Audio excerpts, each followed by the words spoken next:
West Hill United is a progressive spiritual community where how you live is more important than what you believe. West Hill United is a people, a place, an idea. We are a community living out of a progressive faith, striving to make a positive difference in our own lives, the lives of others, and the world. Join us Sundays at 10:30 a.m. or connect with us at any time. Good morning all, near and far, whether you're in the site in Scarborough Thank you. or farther afield. We have membership right across the North American continent to the Pacific coast. We have people in the UK and also as far east as Nigeria. Welcome one and all. West Hill United is located in Treaty 20 and in the areas of the Williams Treaties of 1923. These are the lands of the Mississaugas of the Credit First Nation and were previously occupied by the Seneca and Huron-Wendat First Nations. As treaty people, we now share in the responsibility to care for these lands for the next generations to enjoy. This place is and will continue to be home to Indigenous peoples as long as the sun shines, the grass grows, and the rivers flow. We are grateful for the opportunity to live, work, and gather in community here. And we thank all the generations of people who have taken care of the land for thousands of years. We acknowledge the historical and ongoing injustices that First Nations, Métis, and Inuit people endure in Canada. We accept responsibility to contribute toward revealing and correcting this education, as well as renewing respectful relationships with Indigenous communities. Amen. At the end of our readings, we customarily add the phrase, offer it as wisdom for the journey, and we invite you to respond with the phrase, may we walk in its light. This is simply an invitation to participate if you so wish to do so. Before today's perspective, we invite you to reflect on the following quotes and passages, which were chosen to set the tone for what follows. Each quote explores a dimension of unlearning. They are presented not as answers, but as openings to help us loosen the grip of old certainties and approach this moment with humility, curiosity, and the willingness to rethink what we've always believed. The following quotes were chosen to help frame today's perspective. They speak to the courage it takes to let go of what we've always assumed, the discomfort of growth, and the potential that lies on the other side of rethinking.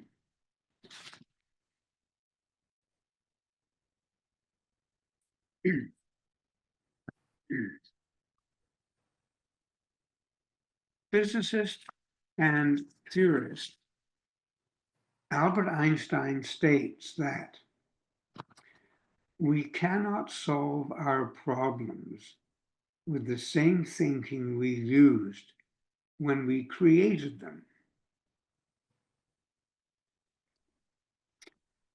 Computer scientist and naval officer Rear Admiral Grace Hopper warns that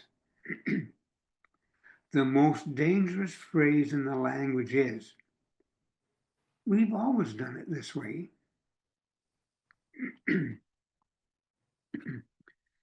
Playwright and critic George Bernard Shaw asserts that progress is impossible without change.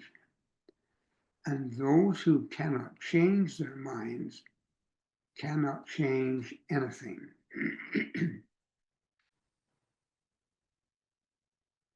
Author Cheryl Strayed observes that sometimes the first step towards change is the one where we stop telling the story the old way. And finally, linguist, philosopher, and activist Noam Chomsky reminds us that if we choose, we can live in a world of comforting illusion, or we can bravely search for the truth and build a better future. The final chapter of Lee Harper's, the final chapter of Harper Lee's novel, To Kill a Mockingbird, captures a moment of realization in the voice of Scout, who begins to see her world with new clarity.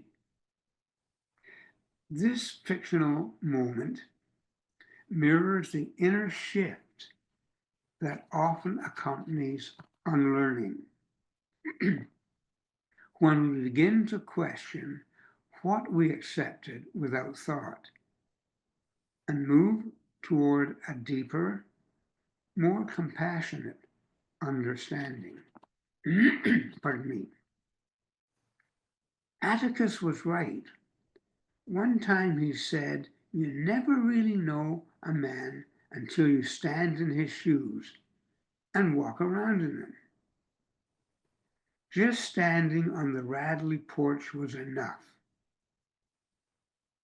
As I made my way home, I tried to remember what life had been like before. I realized I had been a child who accepted things as they came. But I had learned painfully that some things must be questioned and other things changed. Scout's realization marks a turning point, not just in the story, but in her development as someone beginning to unlearn inherited assumptions. It speaks to the heart of today's message, offered as wisdom for the journey. May we walk in His light. Many of you know West Hills, our very own Dave Bergerson. You've heard Dave sing beautifully, maybe tasted his baked goods after the gathering, and met him in the hall and online, sharing his kindness and insight and curiosity. Dave is a seasoned educator, father, and thoughtful communicator who has taught in the York Region District School Board for over 20 years. His work in the classroom includes helping students become critical thinkers who are informed, empathetic, curious, and open to understanding the cultures and experiences of others. Dave is passionate about social justice, inclusion, and the transformative power of unlearning. He believes that true education is much about expanding perspectives as it is about gaining knowledge. As a father, Dave brings the same values into his home life, where he continues learning from the experiences of raising thoughtful, aware young adults. Beyond the classroom, he engages in ongoing learning and dialogue with fellow educators and community leaders, re-examining long-held beliefs and embracing new ways of seeing himself, others, and the world. His work is grounded in the belief that meaningful change begins with the courage to question, listen, and grow. He remains hopeful that through curiosity, care, and the willingness to consider others' perspectives, we can all help shape a more just and inclusive world. In conclusion, you won't be surprised that Dave is our newest board member, accepting the baton from Donna. Dave is joining the team as Director of Education and Growth. It is truly a pleasure to welcome Dave to the front this morning.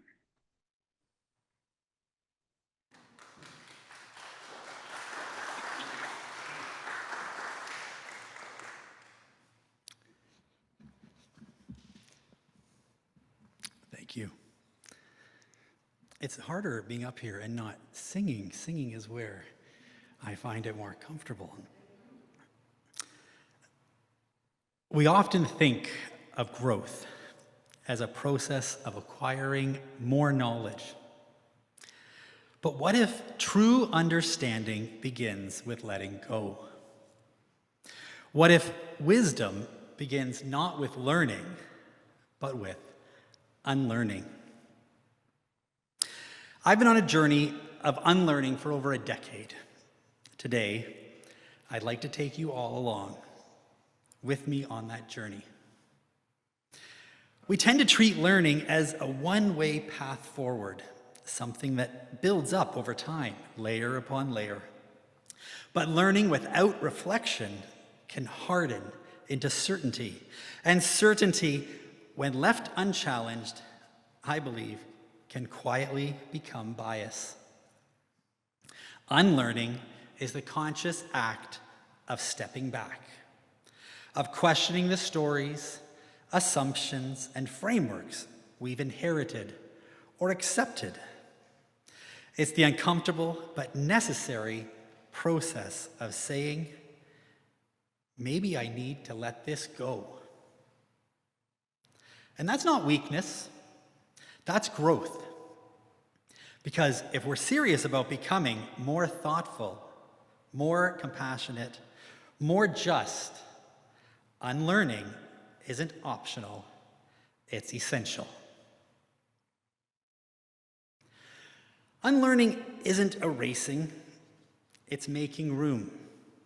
It's peeling back layers of what we've absorbed from family, education, media, and culture, and asking, is this true? Is it helpful? Who benefits from this belief? Who is harmed by it? Many of the things we've learned come wrapped in comforting, even convenient packages. Common sense. How things have always been. That's just the way the world works. But often those narratives are shaped by power, by repetition, by privilege. Unlearning is about slowing down and challenging those narratives. It's about admitting we might, excuse me, it's about, I lost my spot. It's about admitting we might have been wrong, or what we simply didn't know better. And instead of shame, it invites responsibility. Noam Chomsky, one of my favorite philosophers and thinkers of our time, he stated, the smart way to keep people passive and obedient is to strictly limit the spectrum of acceptable opinion, but allow very lively debate within that spectrum. I'm sure we have all seen this in action. In a world filled with division and injustice, I believe unlearning is an ethical act, a form of personal accountability, Because until we unpack how we've been shaped, we can't begin to change how we show up for others. Over the past decade, slowly, imperfectly, and often uncomfortably, I've been learning to unlearn. I am encouraged to know that I'm not alone as conversations around equity, justice, and systemic change become more central to our public and personal lives. The term unlearning is appearing more frequently and is increasingly recognized as a vital step in the journey toward deeper awareness, accountability, and change. I was first introduced to the term unlearning at a teachers' conference where a company literally named Unlearn, as I wear today, they had a booth selling educational materials designed to interrupt the norms of our education system that has marginalized so many. On their website, I found this mission statement, which I'll read. From the influence of the media to the tapestry of your personal experiences and relationships, we interrupt stereotypes, dismantle racism, and challenge unconscious biases, and stand against oppression. I like this company. Over the past few years, even social media influencers are popularizing unlearning. One of my favorite examples of this is our very own Canadian educator and social media creator, Jo Johnson. She uses her platform to challenge assumptions and norms on multiple social issues. And appropriately, the username she has chosen is Unlearn16. Our friend Aaron has interviewed her as part of his movie that he is in the process of finishing. I encourage you to check her out. Unlearning is becoming a movement. Let me take you back a moment. Growing up in what was then the Scarborough Board of Education, I was taught a version of Canadian history that emphasized exploration, peacekeeping, many things like national pride. It took years before I realized how much was missing from the story. The forced displacement of Indigenous communities, the horrors of residential schools, systemic racism, and ongoing colonialism. Why were some voices elevated and others erased? Why did I graduate without knowing about the 60s scoop, or about the ways treaties were broken, or how the slave trade was also a part of our country's history? And what hit me really hard was realizing that while I was benefiting from the privilege of Ontario public school system, residential schools were still operating in this country. We weren't learning side by side. We were learning in completely different realities under completely different conditions. Unlearning here meant recognizing that what I was taught wasn't the whole truth, and that the voices of those who lived through these realities were always there, but they were silenced. Another turning point in my journey came when I realized how easily language shapes perception and how often we accept it without question. For much of my life, I heard phrases like, Canada was discovered. Indigenous people were given land. Indigenous people lived on this land long ago. The language created a softened picture of Canada's past, as if no harm was done through the process of building our great nation. We learned Indigenous children were given the opportunity to get an education in residential schools. But we were not told they were taken from their families with the intent to strip them of their language and culture. Unlearning has allowed me to make room for this new knowledge and enlightenment. Through this journey of unlearning, I have recognized how word choices subtly, and sometimes not so subtly, shape our understanding. They cushion the truth. They protect the dominant narrative. Language is intentionally used by governments and media to shape our perception. Think of how you have heard recent global issues being discussed. A government we support is a democracy. One we distrust is a regime. A community protecting its heritage is seen as preserving history, while another is labeled resistant to change. One group's actions are defensive and the others are aggressive. The same protest might be described as a peaceful demonstration in one city and a security threat or riot in another. Words carry power. They don't just describe reality, they can create it.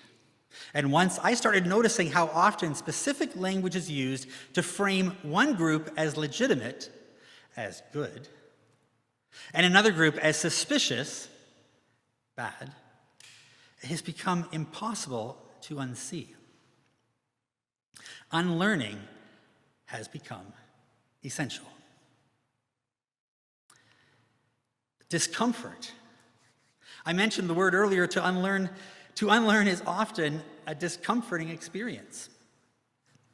I remember a conversation where someone called me out for a comment I made as being racially insensitive.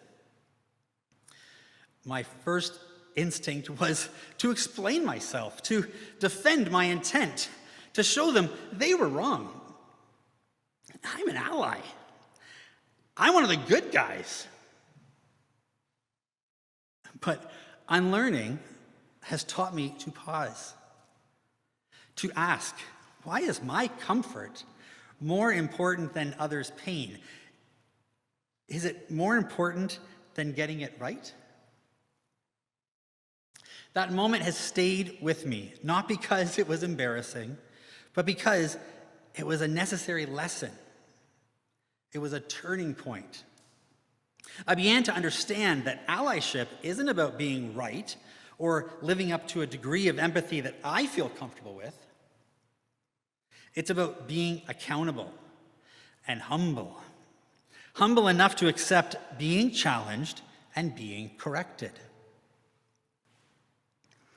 Unlearning has taught me to listen without waiting for my turn to speak.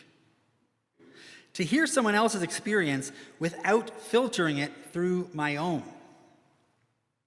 To sometimes just shut up and give the floor to those who have been silenced. In my teaching experience, I have found that the best learners are not the ones with all the answers. They're the ones who are willing to say, I was wrong. I didn't know. Tell me more. And when we ourselves embrace that posture, we become better listeners, better allies, better citizens, because we're no longer defending a fixed identity. We're becoming more human.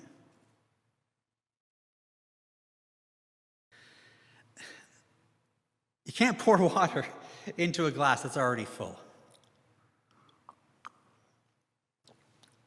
Unlearning is how I began emptying my glass.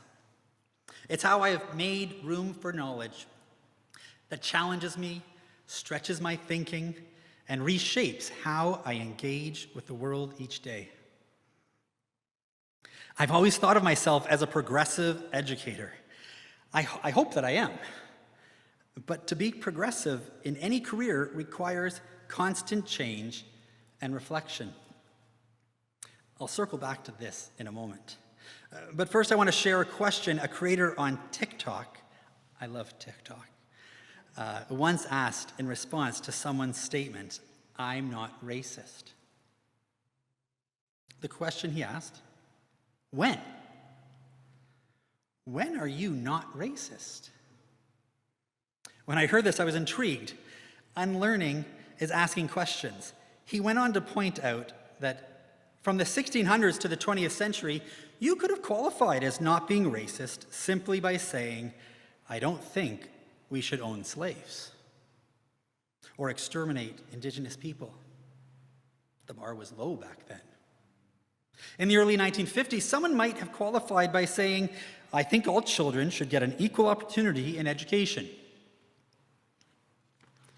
In the 80s, you might have qualified as not being racist if you tolerated multiculturalism in your neighborhood. But in today's world, to not be racist, I believe you need to be actively anti-racist, to be actively working toward eliminating disparities in education and opportunities and treatment under the law, to actively call out acts of racism and intolerance. To claim to not be racist today using the qualifications of 1950s would be a false statement. To be progressive in any social cause requires unlearning and change. Reflecting back to my teaching practice, I realized that if I taught many subjects today that the way I did 20 years ago, I would likely be seen as out of touch and probably called out for lack of cultural sensitivity. Not because I didn't care, but because I hadn't yet unlearned the assumptions and biases baked into my good intentions. Progress requires this. Unlearning guides this. I believe every time we unlearn a harmful narrative, we become more ready to act in ways that promote equity and justice. When we unlearn stereotypes, we open ourselves to real stories. When we unlearn myths of meritocracy, we start to see the system at work. When we unlearn the belief that our way is the normal way, we begin to value difference, not just tolerate it. I have come to learn that social justice isn't only about activism or policy, it's about mindset. And unlearning is what helps to make that mindset possible for me. It begins with asking questions. What have I accepted as normal? Why do I hold these beliefs to be true? Who or what was the source of this belief? Who is missing from this conversation? How might I be unknowingly contributing to the problem? These aren't always comfortable questions, but they're imperative. They are the foundation from which empathy and action can grow. Take a moment now. Think of something you've had to unlearn. Maybe it was a belief about another group. Maybe it was something you were told about your own worth. Maybe it was a story you inherited and never questioned. Take a moment and think.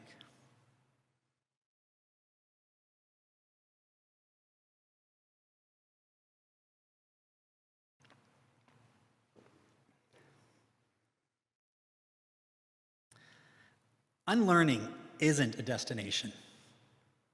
It's a practice. It's a mindset, a way of existing in the world that opens up, that stays honest, and that stays humble. It's about recognizing the possibility for growth. It's a sign that we are all still evolving. The more I've committed to unlearning, the more I've become aware of how much I still don't know. And that's a good thing. It means I'm still growing. It means I'm still deepening my knowledge and staying awake to the world around me. Before we move forward, we must untie ourselves from what we've always done. We must recognize that some of what we hold as true is no longer the truth, no longer harmonizes with who we are and who we want to be. And if we all committed to that practice of listening, of questioning, of making space, we might just create a world that's more just more inclusive, and more grounded in shared human values. I've been on this unlearning journey for a while now.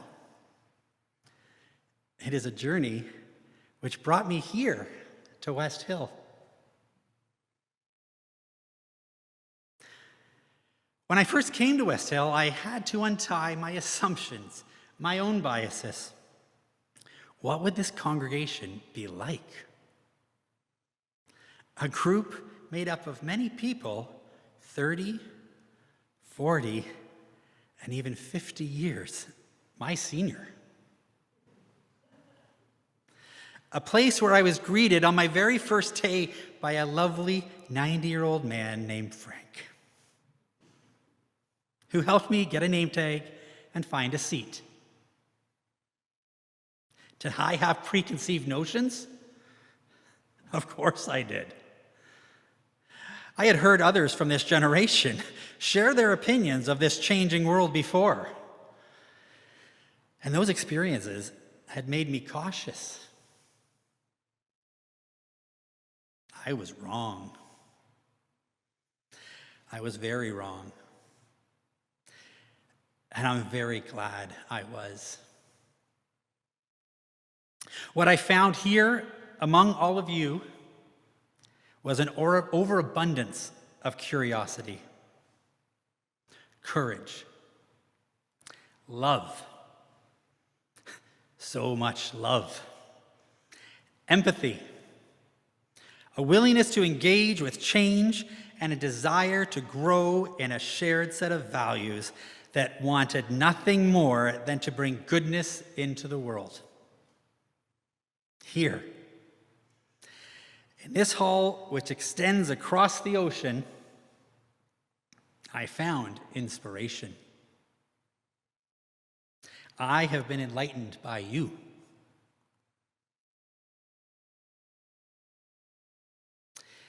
This point in my journey has been one of my most cherished moments of unlearning. And I hope we keep walking this path together. Thank you. Become a sustaining champion of West Hill United's work by committing to an automatic monthly donation. Learn more or donate now through Canada Helps.